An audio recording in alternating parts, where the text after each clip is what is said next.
ನಮಸ್ಕಾರ ಗೆಳೆಯರೆ, Kannada share market ಚಾನಲ್ಗೆ ತಮ್ಮೆಲ್ಲರಿಗೂ ಆತ್ಮೀಯ ಸುಸ್ವಾಗತವನ್ನು ಕೋರ್ತಾ ಇದ್ದೀನಿ. ಇವತ್ತಿನ ವಿಡಿಯೋದಲ್ಲಿ ನಾವು ಶೇರ್ ಮಾರ್ಕೆಟ್ನಲ್ಲಿ ಟ್ರೇಡ್ ಮಾಡೋದಕ್ಕೆ ಅಥವಾ ಇನ್ವೆಸ್ಟ್ ಮಾಡೋದಕ್ಕೆ ನಮಗಿರಬೇಕಂತಹ ಕ್ವಾಲಿಫಿಕೇಷನ್ ಏನು, ಅರ್ಹತೆ ಏನು, ನನ್ನ ಹತ್ರ ಏನೇನೆಲ್ಲ ಇರಬೇಕು ಅನ್ನೋದನ್ನು ಡೌಟ್ ಕ್ಲಿಯರ್ ಮಾಡ್ಕೊಳ್ಳೋಣ. ಮೊದಲನೇದಾಗಿ ಕನ್ನಡ ಶೇರ್ ಮಾರ್ಕೆಟ್ ಚಾನಲ್ಗೆ ಯಾರ್ಯಾರು ಸಬ್ಸ್ಕ್ರೈಬ್ ಮಾಡ್ಕೊಂಡಿಲ್ವೋ ದಯವಿಟ್ಟು ಸಬ್ಸ್ಕ್ರೈಬ್ ಮಾಡ್ಕೊಳ್ಳಿ. ಕೇವಲ ಬ್ಯಾಂಕ್ ಅಕೌಂಟ್ ಮತ್ತು ಡಿಮ್ಯಾಟ್ ಅಕೌಂಟ್ ಮಾತ್ರ ಇದ್ದರೆ ಷೇರು ಖರೀದಿಸಲು ಕನಿಷ್ಠ ಅರ್ಹತೆ ಇದ್ದರೆ ಸಾಕು ಎಂಬುದು ಎಲ್ಲರಿಗೂ ತಿಳಿದಿರುವಂಥದ್ದೇ. ಎಲ್ಲರೂ ತಿಳ್ಕೊಂಡಿರ್ತಾರೆ. ಹೊಸದಾಗಿ ಬರೋರು ಡಿಮ್ಯಾಟ್ ಅಕೌಂಟ್ ಇದೆ, ನನ್ನ ಹತ್ರ ಬ್ಯಾಂಕ್ ಅಕೌಂಟ್ ಇದೆ, ಇಂಟರ್ನೆಟ್ ಬ್ಯಾಂಕ್ ಅಕೌಂಟ್ ಇದೆ ಸಾಕು ಅಂತ. ಆದರೆ ಅದಕ್ಕಿಂತ ನಮ್ಮಲ್ಲಿ ಏನೇನು ನಾವು ಸೆಕ್ಯೂರ್ ಮಾಡ್ಕೊಂಡಿರಬೇಕು. ನಾವು ಶೇರ್ ಮಾರ್ಕೆಟ್ ಒಳಗಡೆ ಹೋದರೆ ನಮಗೇನು ಅಲ್ಲಿ ಬನ್ನಿ ದುಡ್ಡು ಕೊಡ್ತೀವಿ ಅಂತ ಯಾರೂ ಕರಿತಾ ಇಲ್ಲ. ಅದನ್ನು ಸಹ ಫಸ್ಟು ಪ್ರಥಮವಾಗಿ ಎಲ್ಲರೂ ತಿಳ್ಕೊಂಡಿರಬೇಕು. ಶೇರ್ ಮಾರ್ಕೆಟ್ ಅನ್ನೋದು ದೊಡ್ಡ ಸಾಗರ. ಅಲ್ಲಿ ನಾವು ಏನೋ ಸ್ವಲ್ಪ ಬಾಟ್ಲ್ ನೀರು ಅಷ್ಟು ನಾವು ತಿಳ್ಕೊಂಡಿರಲ್ಲ. ಅದಕ್ಕೋಸ್ಕರ ನಾವು ಅಲ್ಲಿಗೆ ಎಂಟ್ರಿ ಕೊಡೋದಕ್ಕೆ ಮುಂಚೆ ಚೆನ್ನಾಗಿ ಕಲ್ತಿರಬೇಕು. ಅನೇಕರು ತಮ್ಮಲ್ಲಿ ಒಂದು ಕಂಪ್ಯೂಟರ್ ಅಥವಾ ಮೊಬೈಲ್ ಇದೆ, ಸಮಯ ತುಂಬ ಇದೆ, ಅದಕ್ಕೋಸ್ಕರ ಮಾರ್ಕೆಟ್ ಕಲಿತಾ ಇದ್ದೀವಿ ಅಂತಾರೆ. ಇದು ಒಂದು ರೀಸನ್. ಈಗಂತೂ ಕೋವಿಡ್-19 ಲಾಕ್ಡೌನ್ ಇರೋದ್ರಿಂದ ತುಂಬ ಫ್ರೀ ಇದ್ದೀವಿ, ಕಲಿಯೋಣ ಅಂತ ಕಲಿತಾ ಇದ್ದಾರೆ. ಆದರೆ ಇದನ್ನೇ ನಾನು ಲೈಫ್ ಮಾಡ್ಕೋಬೋದಾ, ಇದನ್ನೇ ನನ್ನ ಜೀವನ ಪರ್ಯಂತ ಒಂದು ಹುದ್ದೆ ಥರ ಬಳಸ್ಕೋಬೋದಾ, ನಾನು ಇದರಲ್ಲೇ ಸಂಪಾದನೆ ಮಾಡ್ಬೋದಾ ಅನ್ನೋದು ಕೆಲವರ ಡೌಟು ಮೇಲ್ ಮಾಡಿದ್ರು. ನಿಜವಾದ ಆಸಕ್ತಿ ಇದ್ದರೆ ಮಾತ್ರ ಮಾರ್ಕೆಟ್ ಕಲಿಯೋದು ಉತ್ತಮ. ಕೆಲವರು ಫ್ರೀ ಟೈಮ್ ಇದೆ ಅಥವಾ ನನ್ನ ಹತ್ರ ಇಂಟರ್ನೆಟ್ ಬ್ಯಾಂಕ್ ಇದೆ, ಬೇರೆ ಕೆಲಸ ಇಲ್ಲ ಅನ್ನೋದಕ್ಕೋಸ್ಕರ ಕಲಿಬೇಡಿ. ನಿಮಗೇನಾದ್ರು ಇಂಟ್ರೆಸ್ಟ್ ಇದ್ದರೆ ನಾನು ಖಂಡಿತ ಕಲಿತೀನಿ, ನನಗೆ ಇಂಟ್ರೆಸ್ಟ್ ಇದೆ, ನಾನು ಪ್ರತಿಯೊಂದು ಅಲ್ಲಿ ಸಣ್ಣ ಪುಟ್ಟ ವಿಷಯ ಏನಿದೆ ಎಲ್ಲ ವಿಷಯ ನಾನು ಕಲ್ತ್ಕೊಳ್ತೀನಿ ಅನ್ನೋರು ಆಸಕ್ತಿ ಇದ್ದರೆ, ಇಂಟ್ರೆಸ್ಟ್ ಇದ್ದರೆ ಮಾತ್ರ ಕಲ್ತ್ಕೊಳ್ಳೋದು ಉತ್ತಮ. ಇನ್ನೊಂದು, ನಿಮ್ಮ ಆರ್ಥಿಕ ಸ್ಥಿತಿ ಮೊದಲು ಸರಿ ಮಾಡ್ಕೊಂಡಿರಬೇಕು. ಈಗ ನಾನು PUC ಮುಗಿಸಿದ್ದೀನಿ ಅಂತ ನಮ್ಮ ಗೆಳೆಯರೊಬ್ಬರು ಮೇಲ್ ಮಾಡಿದರು. ಸರ್, PUC ಮುಗಿಸಿದ್ದೀನಿ ಅಂತಂದರೆ ನೀವು ಇನ್ನೂ ಕೆಲಸಕ್ಕೆ ಹೋಗಿಲ್ಲ ಅನ್ನೋದು ಒಂದು. ಮತ್ತು PUC ಈಗ ತಾನೇ ಮುಗಿಸಿದ್ದೀರಾ ಅಂತಂದರೆ ಒಂದು ಗರಿಷ್ಠ 18 ವಯಸ್ಸು ಆಗಿರ್ಬೋದು ಅಷ್ಟೇ. ಅಂದರೆ ನೀವಿನ್ನೂ ಡಿಗ್ರಿಗೆ ಹೋಗಿಲ್ಲ ಅನ್ನೋದು ಗೊತ್ತು. ನೀವು ಇಲ್ಲಿವರೆಗೆ ₹1 ಸಂಪಾದನೆ ಮಾಡಿಲ್ಲ ಅನ್ನೋದು ಸಹ ಪ್ರತಿಯೊಬ್ಬರಿಗೂ ಗೊತ್ತಿರುವಂಥದ್ದೇ. ಶೇರ್ ಮಾರ್ಕೆಟ್ ಒಳಗಡೆ ಸುಮ್ಮನೆ ಬೇಕಾದ್ರೆ ಹಂಗೆ ಕಲಿಬೋದು. ಆದರೆ ಶೇರ್ ಮಾರ್ಕೆಟ್ ಒಳಗಡೆ ನಾನು ಟ್ರೇಡ್ ಮಾಡ್ತೀನಿ, ಇನ್ವೆಸ್ಟ್ ಮಾಡ್ತೀನಿ ಅಂತಂದರೆ ನಿಮ್ಮ ಸ್ವಂತ ದುಡ್ಡಾಗಿರಬೇಕು. ನೀವು ಸಂಪಾದನೆ ಮಾಡಿ ಅದರಲ್ಲೂ ಒಂದು 2% 3% ದುಡ್ಡಿದ್ದರೆ ಮಾತ್ರ ಮಾಡಬೇಕೇ ಹೊರತು ನೀವು ಸಂಪಾದನೆ ಮಾಡಿರೋ ದುಡ್ಡಲ್ಲಿ 100% ಸಹ ಹಾಕೋದು ಸರಿ ಇಲ್ಲ. ನಿಮ್ಮ ಆರ್ಥಿಕ ಸ್ಥಿತಿ ಚೆನ್ನಾಗಿ ಮಾಡ್ಕೊಂಡಿರ್ಬೇಕಂತಂದರೆ ಏನು, ನಿರಂತರವಾಗಿ ಆದಾಯ ಕೊಡುವಂತಹ ಕೆಲಸದಲ್ಲಿರಬೇಕು.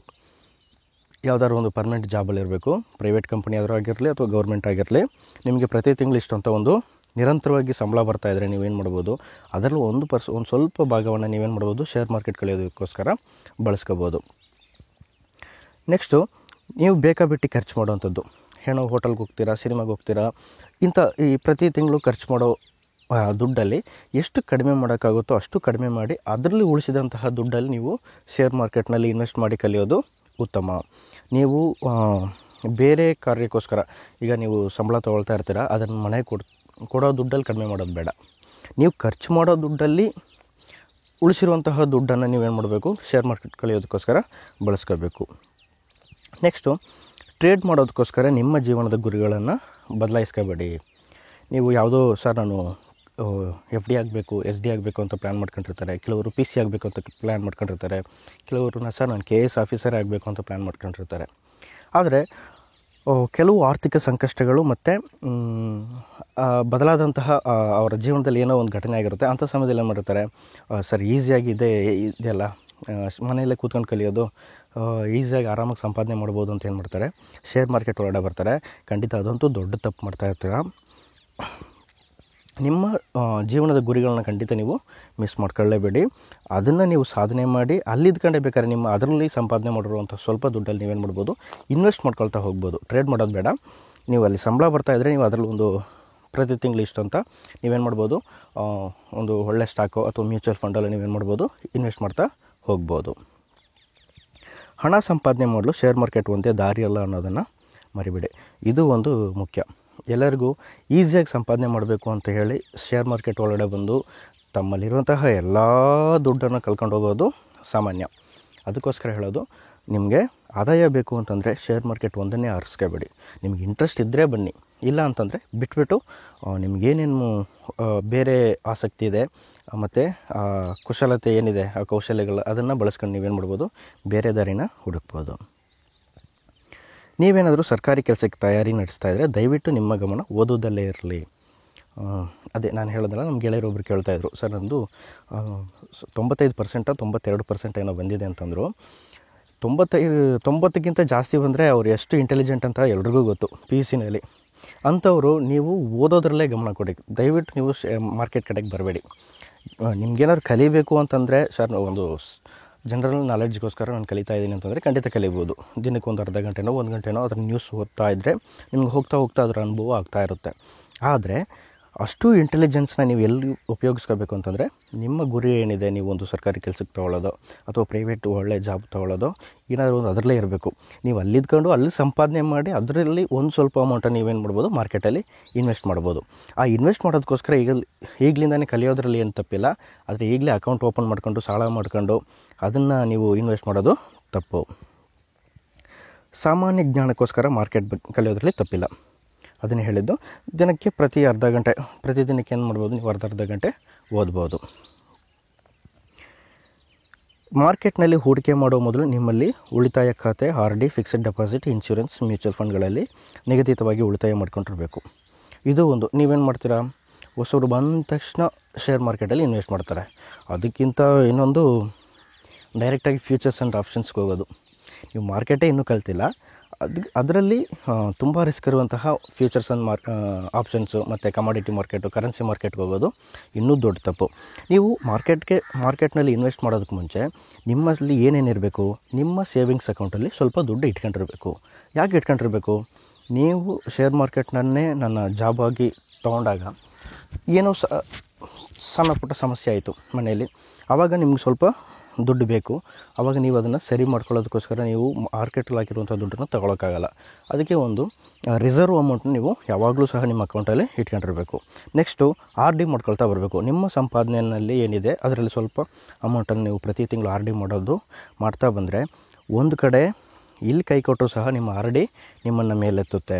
ಮತ್ತು ಫಿಕ್ಸ್ಡ್ ಡೆಪಾಸಿಟ್, ನಿಮ್ಮ ಹತ್ರ ಜಾಸ್ತಿ ದುಡ್ಡಿದ್ದರೆ ಫಿಕ್ಸ್ಡ್ ಡೆಪಾಸಿಟ್ ಹಾಕಿದ್ರೆ ಪ್ರತಿ 3 ತಿಂಗಳಿಗೋ 2 ತಿಂಗಳಿಗೋ ಬಡ್ಡಿ ಬರ್ತಾ ಇರುತ್ತೆ, ಅದು ಸಹ ಒಂದು ಇನ್ಕಮ್ ಆಗಿರುತ್ತೆ. ಇನ್ಶೂರೆನ್ಸ್, ಲೈಫ್ ಇನ್ಶೂರೆನ್ಸ್ ಆಗಲಿ ಅಥವಾ ಟರ್ಮ್ ಇನ್ಶೂರೆನ್ಸ್ ಆಗಲಿ, ಯಾವುದಾದ್ರು ಒಂದು ಇನ್ಶೂರೆನ್ಸ್ ಹಾಕೊಂಡ್ರೆ, ಹೆಲ್ತ್ ಇನ್ಶೂರೆನ್ಸು ಹಾಕೊಂಡ್ರೆ ನಿಮಗೇನಾದರೂ ಮುಂದೆ ಏನಾದರೂ ಅನಾರೋಗ್ಯ ಆದಾಗ ಏನಾಗುತ್ತೆ, ಅದು ಸಹ ನಿಮ್ಮನ್ನು ಕಾಪಾಡುತ್ತೆ. ಮ್ಯೂಚುವಲ್ ಫಂಡು, ಮಾರ್ಕೆಟ್ ಕಲಿಯೋದಕ್ಕೆ ಮುಂಚೆನೇ ನೀವು ಮ್ಯೂಚುವಲ್ ಫಂಡಲ್ಲಿ ನೀವು ಇನ್ವೆಸ್ಟ್ ಮಾಡಿದ್ರೆ ಅವರು ಯಾವ ಥರ ಕಾರ್ಯನಿರ್ವಹಣೆ ಮಾಡ್ತಾರೆ, ಪ್ರತಿ ತಿಂಗಳು ಸಿಪ್ ಮಾಡ್ತಾ ಹೋದರೆ, ಪ್ರತಿ ತಿಂಗಳು 500,000 ಆಗ್ತಾ ಹೋದರೆ, ನೀವು ಈಗ ಒಂದು 30 ಅಂತ ಇಟ್ಕೊಳ್ಳೋಣ, ನಿಮ್ಮ ರಿಟೈರ್ಮೆಂಟ್ 60 ವರ್ಷದಲ್ಲಿ ಆಗುತ್ತೆ. ಅಲ್ಲಿಗೆ ನೀವು ಬಂದಾಗ ನಿಮ್ಗೆ ಅಲ್ಲೊಂದು ದೊಡ್ಡ ಮೊತ್ತ ಸಿಗುತ್ತೆ.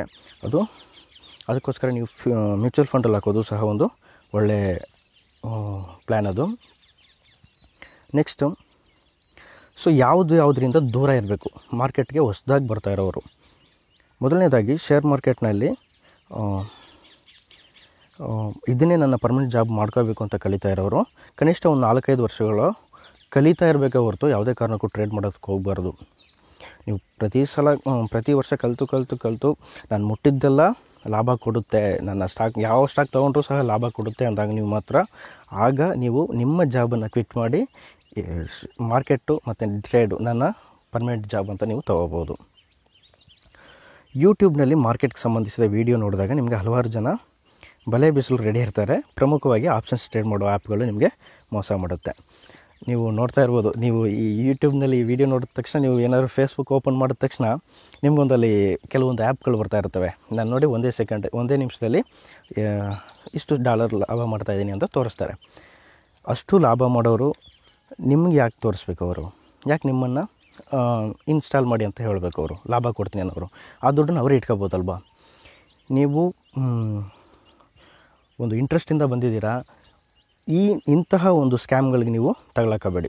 ಯಾವುದೇ ಫೋನ್ ಮಾಡಿದ್ರು ಸಹ ನಾನು ಮಾರ್ಕೆಟ್ಲಿ ಇಂಟ್ರೆಸ್ಟ್ ಇಲ್ಲ, ನಾನು ಬೇರೆ ಓದ್ತಾ ಇದ್ದೀನಿ ಅಥವಾ ನಾನು ಸ್ಟೂಡೆಂಟ್ ಅಂತ ಹೇಳಿ ಅದನ್ನು ಕಾಲ್ ಕಟ್ ಮಾಡಿ ಮತ್ತು ನಿಮ್ಗೆ ಕಾಲ್ ಮಾಡಬೇಡಿ ಅಂತ ಅವ್ರಿಗೆ ತಿಳಿಸ್ಕೊಡಿ. ಆದರೂ ಸಹ ಪ್ರತಿದಿನ ಕಾಲ್ ಬರ್ತಾ ಇರುತ್ತೆ. ಮತ್ತು ಈ ಆ್ಯಪ್ಗಳಿಂದ ಸ್ವಲ್ಪ ದೂರ ಇರಿ. ಅದು ಆ್ಯಪ್ಸ್ ನೇಮು ಎಕ್ಸ್ಪರ್ಟ್ ಆಪ್ಷನ್ಸ್ ಎಲ್ಲ ಬರುತ್ತೆ, ಅದು ಹೆಸರು ಹೇಳ್ಬಾರ್ದು. ಇಂಥ ಬೈನರಿ ಆಪ್ಷನ್ಗಳು ಏನು ಮಾಡ್ತವೆ, ನಿಮ್ಮ ದುಡ್ಡನ್ನು ಒಂದೇ ಸೆಕೆಂಡಲ್ಲಿ ಪೂರ್ತಿ ಖಾಲಿ ಮಾಡಿಬಿಡುತ್ತೆ. ಅದಕ್ಕೋಸ್ಕರ ಅಲ್ಲಿಂದ ದೂರ ಇರೋದು ಉತ್ತಮ. SMS ಮೂಲಕ ಶೇರ್ಗಳನ್ನ ಖರೀದಿಸಲು ಉತ್ತೇಜಿಸುವುದು.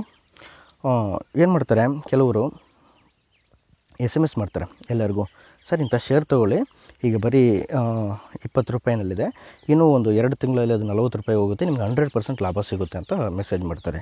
ಆದರೆ ನೀವು ಆ ಶೇರ್ ಬಗ್ಗೆ ಡೀಟೇಲ್ಸ್ನ ಓಪನ್ ಮಾಡಿದ್ರೆ ಅಲ್ಲಿ ಫಂಡಮೆಂಟಲಾಗಿ ಏನೂ ಇರಲ್ಲ. ಕಳೆದ ಒಂದು 10 ವರ್ಷದಲ್ಲಿ ಪೂರ್ತಿ ನಷ್ಟ ಮಾಡ್ಕೊಂಡಿರ್ತಾರೆ. ಆದರೆ ಆ ಶೇರ್ನ ಯಾಕೆ ತಗೊಳ್ಳಿ ಅಂತ ಅವ್ರು SMS ಮಾಡಬೇಕು. ಇಲ್ಲಿ ಒಂದು ದೊಡ್ಡ ಸ್ಕ್ಯಾಮ್ ಇದೆ. ಅವ್ರ ಹತ್ರ ಲ್ಯಾಕ್ಸ್ ಗಟ್ಟಲೆ ಆ ಶೇರ್ಗಳನ್ನ ಖರೀದಿ ಮಾಡಿಟ್ಟಿರ್ತಾರೆ. ಈಗ ಅವ್ರು ಮಾರೋದಕ್ಕೆ ಅಲ್ಲಿ ಬೈಯರ್ಸ್ ಯಾರೂ ಇರೋಲ್ಲ.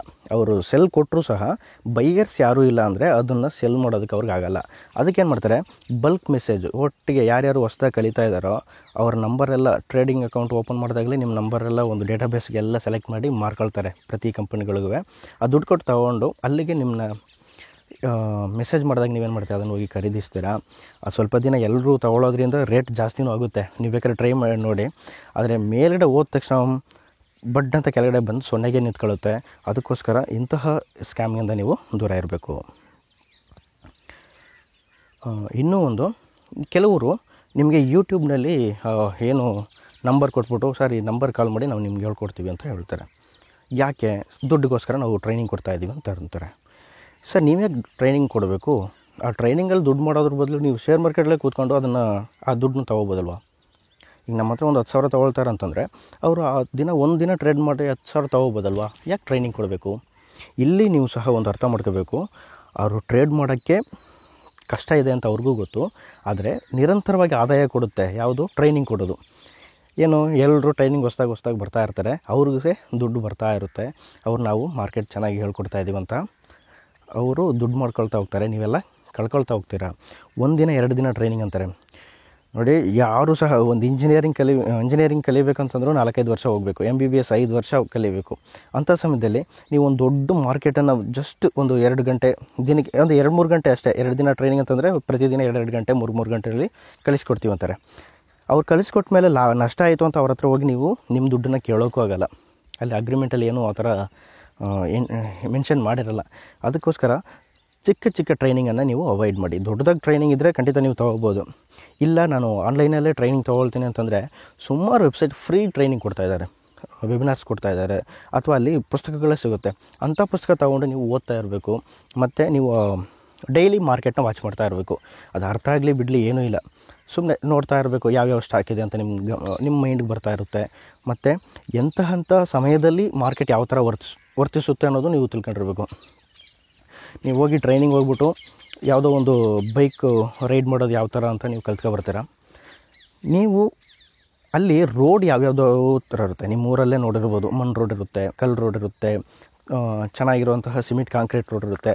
ಎಲ್ಲ ರೋಡ್ಗೂ ಆಗೋ ಥರ ಅವರು ಟ್ರೈನಿಂಗ್ ಕೊಟ್ಟಿರಲ್ಲ.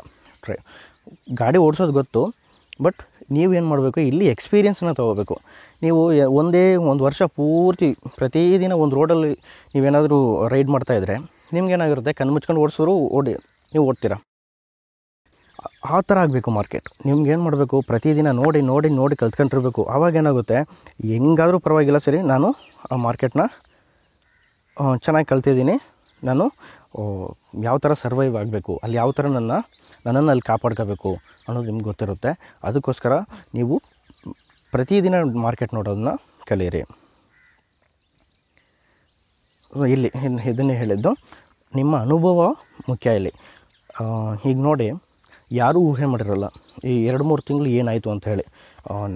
ನನ್ನ ಪೋರ್ಟ್ಫೋಲಿಯೋನೇ ಸುಮಾರು ಮೈನಸ್ ಆಗಿ ಮತ್ತೆ ಹತ್ತತ್ರ ಬಂದಿದೆ ಪ್ಲಸ್ ಆಗೋದಕ್ಕೆ. ಅದಕ್ಕೋಸ್ಕರ ಹೇಳೋದು, ಯಾವ ಟೈಮಲ್ಲಿ ಏನಾಗುತ್ತೆ ಅನ್ನೋದು ಯಾರಿಗೂ ಗೊತ್ತಿರಲ್ಲ. ಸರ್ ಮೈನಸ್ ಆಗಿದ್ದರೆ ಯಾಕೆ ನೀವು ಬಿಟ್ಕೊಂಡಿದ್ದೀರಾ ಅನ್ಬೋದು. ನಾನು ಈಗಲೇ ಮಾರೋದಕ್ಕೋಸ್ಕರ ತೊಗೊಂಡಿಲ್ಲ, ಕೆಲವು ಒಳ್ಳೆ ಸ್ಟಾಕ್ನೇ ತೊಗೊಂಡಿದ್ದೀನಿ. ಈಗ ಟೈಮ್ ಸರಿ ಇಲ್ಲ, ಅದು ರೇಟ್ ಕಡಿಮೆ ಆಯಿತು. ಮುಂದೆ ಒಂದು 10 ವರ್ಷ 20 ವರ್ಷ ಆದಮೇಲೆ ಖಂಡಿತ ಅದು ಎಲ್ಲ ಜಾಸ್ತಿ ಅಮೌಂಟ್ಗೆ ಹೋಗಿರುತ್ತೆ. ನನಗೂ ಚೆನ್ನಾಗಿ ಗೊತ್ತು, ನಿಮಗೂ ಗೊತ್ತು. ಅದಕ್ಕೋಸ್ಕರ ನಾನು ವೆಯ್ಟ್ ಮಾಡ್ತಾಯಿದ್ದೀನಿ. ಅದಕ್ಕೆ ಟ್ರೇಡ್ ಮಾಡೋಕ್ಕೆ ಹೋಗಬಾರ್ದು, ಇನ್ವೆಸ್ಟ್ ಮಾಡಿ ಅಂತ ಹೇಳೋದು. ಈಗ ಕಡಿಮೆ ರೇಟ್ ಬಂದಾಗ ಈಗಲೂ ತೊಗೊಂಡಿದ್ದೀನಿ. ಅಂಥ ಸಮಯದಲ್ಲಿ ಏನಾಗುತ್ತೆ, ಆವ್ರೇಜ್ ಆಗುತ್ತೆ. ಮುಂದೆ ಹೋದಾಗ ಲಾಭ ಬರುತ್ತೆ. ನಾನು ಸಹ ಮಾರ್ಕೆಟನ್ನು ಒಂದು ಪರ್ಮನೆಂಟ್ ಜಾಬಾಗಿ ತೊಗೊಂಡಿಲ್ಲ, ನಾನು ಬೇರೆ ಕೆಲಸ ಮಾಡ್ತಾಯಿದ್ದೀನಿ. ಜಸ್ಟ್ ಸಂಜೆ ಬಂದಾಗ ಅದನ್ನು ನೋಡೋದು, ಅನಾಲಿಸಿಸ್ ಮಾಡೋದು, ತಿಳ್ಕೊಳ್ಳೋದು ಅಷ್ಟೇ ಮಾಡ್ತಾಯಿದ್ದೀನಿ. ನಾನು ಕಲ್ತ್ಕೊಂಡಿರೋದು ಏನು ಅನ್ನೋದನ್ನು ನಿಮ್ಗೆ ತೋರಿಸ್ಕೊಡ್ತಾಯಿದ್ದೀನಿ. ಇದರಲ್ಲಿ ಕೆಲವರು ಸ್ಕ್ಯಾಮ್ ಮಾಡೋದನ್ನು ತಪ್ಪಿಸಬೇಕು ಅನ್ನೋದಕ್ಕೋಸ್ಕರ ಹೊಸಬರಿಗೆ ಟ್ರೈನಿಂಗ್ ಕೊಡೋಣ, ಅವ್ರು ಎಲ್ಲೆಲ್ಲಿ ಎಚ್ಚರಿಕೆಯಿಂದ ಇರಬೇಕು ಅನ್ನೋದನ್ನು ತಿಳಿಸ್ಕೊಡ್ತಾ ಬರ್ತಾಯಿದ್ದೀನಿ. ಕೆಲವರು ಅವ್ರು ಮಾಡಿದ ಲಾಭಗಳನ್ನು ಮಾತ್ರ ವೀಡಿಯೋ ಮಾಡಿರ್ತಾರೆ. ದಯವಿಟ್ಟು ಯೂಟ್ಯೂಬ್ನಲ್ಲಿ ನೀವು ಹುಡುಕಿರ್ಬೇಕು, ಒಂದೇ ದಿನ ನನ್ನ ಲಾಭ ಎಷ್ಟು ಗೊತ್ತಾ ನೋಡಿ ಅಂಥೇಳಿ ಒಂದು ವೀಡಿಯೋ ಮಾಡಿಬಿಟ್ಟಿರ್ತಾರೆ. ಅವತ್ತು ಲಾಭ ಆಗಿರುತ್ತೆ, ಅದನ್ನು ತೋರಿಸಿರ್ತಾರೆ. ಎಷ್ಟು ದಿನ ನಷ್ಟ ಆಯಿತು ಅಂತ ಯಾರಾದರೂ ತೋರಿಸಿರ್ತಾರೆ. ಅದರಿಂದ ನೀವು ತುಂಬ ಎಚ್ಚರಿಕೆಯಿಂದ ಇರಬೇಕು. ಬೇಕಾದ್ರೆ ಸರ್ ನಿಮ್ಮ ಪಾಸ್ವರ್ಡ್ ಕೊಡಿ, ನಿಮ್ಮ ಲಾಗಿನ್ ಪಾಸ್ವರ್ಡ್ ಕೊಡಿ, ನಾವೇ ನೋಡ್ತೀವಿ ಅಂತಂದರೆ ಯಾರೂ ಕೊಡೋಲ್ಲ. ಅಥವಾ ಅದನ್ನು ಪೂರ್ತಿ ವೀಡಿಯೋ ಮಾಡಿಕೊಡಿ ಅಂದರೆ ಅದನ್ನು ಮಾಡೋಲ್ಲ. ನಿಮಗೆ ಲಾಭ ಆಗಿರೋದನ್ನ ಮಾತ್ರ ತೋರಿಸ್ತಾರೆ. ನೀವೇನು ಮಾಡ್ತೀರಾ, ಅವತ್ತೇ ಹೋಗ್ಬಿಟ್ಟು ಅವ್ರ ಹತ್ರ ದುಡ್ಡು ಕೊಟ್ಟು ಟ್ರೈನಿಂಗ್ ತೊಗೊಳ್ಳೋದು ಅಥವಾ ಅವ್ರಿಗೆ ರೆಕಮೆಂಡ್ ಮಾಡೋಂತಹ ಸ್ಟಾಕ್ ತೊಗೊಳ್ಳೋದು, ಅದನ್ನು ಮಾಡ್ತೀರಾ. ಖಂಡಿತ ಅದನ್ನು ಮಾಡಬೇಡಿ. ನಿಮಗೇನೋ ಡೌಟ್ ಇದ್ದರೆ ಸುಮಾರು ಬ್ರೋಕರ್ಸು ಅವ್ರ ವೆಬ್ಸೈಟಲ್ಲಿ ಕೊಟ್ಟಿರ್ತಾರೆ, ಇಂಥ ಶೇರ್ ತೊಗೊಳ್ಳಿ, ಟಾರ್ಗೆಟ್ ಪ್ರೈಸ್ ಎಷ್ಟಿದೆ ಅಂತೇಳಿ ರೆಕಮೆಂಡೇಷನ್ಸ್ ಇರುತ್ತೆ. ಅದರಲ್ಲಿ ಎಷ್ಟು ಟಾರ್ಗೆಟ್ ಅಚೀವ್ ಮಾಡಿದೆ ಅಂತ ನೀವೇ ಒಂದು ಸಲ ಹೋಗಿ ನೋಡಿ. ಅಲ್ಲಿ ಮುಕ್ಕಾಲು ಭಾಗ ಎಲ್ಲ ನಷ್ಟ ಆಗಿರುತ್ತೆ. ಒಂದು 20% ಏನೋ 25% ಅಷ್ಟೇ ಲಾಭ ಆಗಿರುತ್ತೆ. ಅಂದರೆ ಅಷ್ಟು ದೊಡ್ಡ ಬ್ರೋಕರ್ಸ್ ಕೊಡುವಂತಹ ಕಾಲ್ಗಳು ಈ ಥರ ಆಗಿರುವಾಗ, ಈ ಸಣ್ಣ ಪುಟ್ಟ ನಿನ್ನೆ ಮೊನ್ನೆ ಕಲ್ತಿರೋರು ಅಥವಾ ಒಂದು 4-5 ವರ್ಷ ಎಕ್ಸ್ಪೀರಿಯೆನ್ಸ್ ಆಗಿರೋರು ಹೇಳೋದು ಯಾವ ಥರ ಟಾರ್ಗೆಟ್ ಅಚೀವ್ ಮಾಡುತ್ತೆ ಅನ್ನೋದನ್ನು ನೀವೇ ಊಹೆ ಮಾಡಿ ನೋಡಿ. ವಿಡಿಯೋ ಇಷ್ಟ ಆಗಿದ್ದರೆ ದಯವಿಟ್ಟು ನಮ್ಮ ಚಾನಲ್ಗೆ ಸಬ್ಸ್ಕ್ರೈಬ್ ಮಾಡ್ಕೊಳ್ಳಿ. ಮತ್ತು ನಿಮ್ಮ ಫ್ರೆಂಡ್ಸ್ ಏನಾದರೂ ಹೊಸ್ದಾಗಿ ಕಲಿತಾ ಇದ್ದರೆ, ಬಿಗಿನರ್ಸ್ ಆಗಿದ್ದರೆ ಅವ್ರಿಗೆ ವಿಡಿಯೋನ ಶೇರ್ ಮಾಡಿ, ವಿಡಿಯೋ ಲೈಕ್ ಮಾಡಿ, ನಮಗೂ ಸಹ ಸಪೋರ್ಟ್ ಮಾಡಿ. Thank you friends.